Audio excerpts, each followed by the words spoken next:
Filwaqt li d-daqqa ekonomika tal-aħħar ġimgħat waslet għal inqas traffiku fit-toroq, ċifri tal-Uffiċċju Nazzjonali tal-Istatistika juru li għall-ewwel darba f'bosta snin kellna tnaqqis fil-karozzi liċenzjati.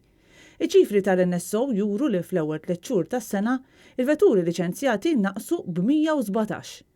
L-NSO jindika li sal-aħħar ta' Marzu li għadda fil-Gżejjer Maltin kien hawn ftit aktar minn 397,000 vettura liċenzjata, li ftit aktar minn 77% minnhom kienu vetturi privati.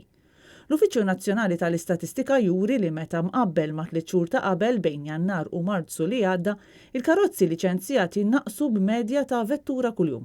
L-istess dejta tindika biċ-ċar li l-politika tal-Gvern ma tantx qed tinċentiva l-użu ta' karozzi li jaħdmu bl-elettriku. Vetturi li jaħdmu bl-elettriku u dawk hybrid jammontaw biss għal 1.2% tal-ammont kollu.